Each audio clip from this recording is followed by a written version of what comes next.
All right, thank you very much, Wallace. My name is Ha Jung. I'm the principal engineer from Scarborough Network Technology. So before we jump to the main story of today, my talk, I just want to take a couple of minutes just to introduce my company. So who we are, what we are doing, what kind of technology we offer to the cyber testing. So we a small company in Los Angeles. We are creating the network virtualization technology in the form of simulation and emulation software. So our technology have a lot of application in the different areas. It can be used for development at the network application software. It can be used for network application performance analysis. It can be used for testing and cyber assessment, for training, and so on. So it's quite a various field of application for our technology. So what we offer there is the real-time and faster than real-time simulation emulation platform.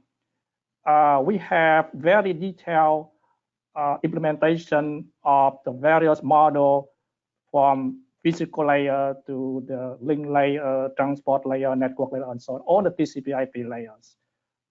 Things like Wi-Fi, Cisco router, switch routing protocol, transport protocol, TCP, UDP, and so on. So those actually comfort with IEEE and IETF IFC standard. So that's why our software can communicate with a real device to provide the LVC representation of the system. And we have a wide external interface that can allow our software talk to other simulations and the real system. In particular, we have extensive library of cyber behavior model. So we have things like jamming, DDoS, firewall, IPsec, virus, botnet, and so on. So even vulnerability exploitation does follow the CVE standard as well. So just a brief introduction of our company. So for more information, you can go to scalable-network.com. Let's jump to the main story of today's talk. So today, we would like to discuss about some challenges of the cyber testing in the ICS for the power grid. So the cyber security is a complex domain, and the cyber testing is very challenging and very difficult task. It comes with quite a few serious challenges, and on top of the list is the risk from the cyber threat. So when we perform the cyber testing in any system, you probably have to introduce some sort of cyber attack. Things like vulnerability exploitation, DDoS attack, for example, on your system and the test. And that makes everyone nervous because that could introduce a certain risk to your system and the test, compromise, disrupt, or even damage your system and the test. So it's really a big challenge there. And another challenge is the large-scale system the test. So nowadays, the ICS system is a huge deal. It's a big system. And we very often find ourselves in a situation we want to test a certain piece of the system to test, but you still need to have the rest of the system available so they can provide some relevant information flow to make a meaningful operational relevant cyber testing. Just a challenge, because now you find yourself that we need to make the whole system available for the testing, even you want to touch a piece of it. Let's say we done with the test. We now we review our test result, analyze them, and we realize that there are certain test case we need to go after. There are certain case we need to look at. There are some aspects of the system that we want to deeper understand. In other words, we need more test case to cover those our finding and analysis. So we need to set up more test case. That means more resource, more time, given the constraint we have. It's a big challenge, the constraint of the time and resource for the testing. And before any test, you need to have a test plan. And very often, the test planner have to decide what the priority of the test case, because so many things we need to test, so many cases we need to cover, and we need to weigh in and do the trade-off, see where I should invest my time and resource on what test case, what a priority for that. And that's not easy task because we don't have a tool to make the selection effectively and justifiable. So the last thing there is before you throw your testing into a cyber test, you want to make sure that they know what they're doing. They skill with just cyber test. In other words, you need to have a proper training. And the proper training requires you to have a good training environment, a good training system to test with similar and in the scale of what you intend to test. And that's a challenge because such system is not always available. So that is the brief discussion of the challenge of the cyber testing in the ICS. And I would like to take it deeper by using some example here. So let's say we need to test the power subsystem, and the chart there show you kind of the architecture of the typical power subsystem. At the lowest level, level 0 or process level, where you have a different sensor, I/O device, control component, and power equipment. And those components at the level 0 are controlled by the level 1, which I would call a control level, where you have a set of IED, intelligent electronic device, kind of microprocessor-based controller for a power system equipment. Things like circuit breaker, transformers, capacitor, and so on. So those IED get the receive data from level 0, and it can issue the control command to control the level 0. So basically, you have the closed loop control there. Now, the IED communicate with level 2, where you have the communication level at a subsystem. So the IED provide the data measurement to the user interface, to the monitoring system like SCADA. And it also may push the data out towards the remote control center. So given that system of test, so what kind of risk we have here? So really the question is what type of cyber testing we can afford to perform on this real power subsystem. So let's say you do a pen test, you want to exploit some vulnerability. That will be a dangerous thing because it introduces the risk that you may compromise, you may disable, or even damage the network device. Say you want to see how the cyber attack that manipulate the ID data integrity can have what kind of impact it have there. It also a risk there because it could lead to the malfunction of IED itself and the control component under IED control. So that's a big challenge, that's a big risk. So in terms of implementation, you want to test the power system. The power system operating in the context of it need to have a communication with other entity like control center. So you still need those entities available and operational exchange the flow information so they can perform this kind of test. And that's a challenge because it's not always available and it's not easy. Or let's say you want to take the substance offline to perform the cyber testing. I don't think it's easy. I don't think it's possible either because this is a production system, and when you can have that available window time for that.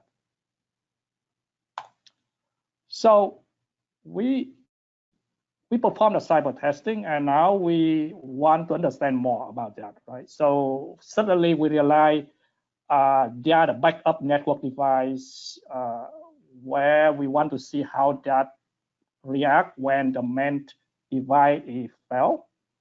So I don't know, it's difficult, easy, but sometimes it takes time to activate and reconfigure those backup device. Or let's talk about more difficult case where we want to see how your testing change if your ID traffic log is changed. So the ID traffic log is actually come from level 0 where you measure the operation of the the operation of the power equipment. So how easy to change that, or maybe very difficult to change that as well. So basically, those test case have more time and resource to make that happen.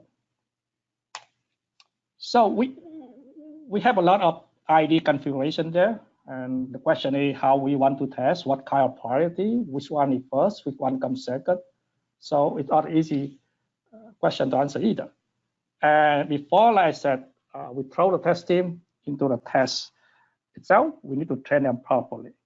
So we need to have a very comprehensive test bed to represent that power system for the cyber testing. So that's a challenge when we do the cyber testing. And if we take one step further, so now if we look at a bigger picture where we actually want to see how the distribution network can survive a cyber testing, for example. So now you have the bigger system to test. You have a subsystem like I said before, and now you have another energy plant network, and all of them are kind of connected together through some sort of communication network there.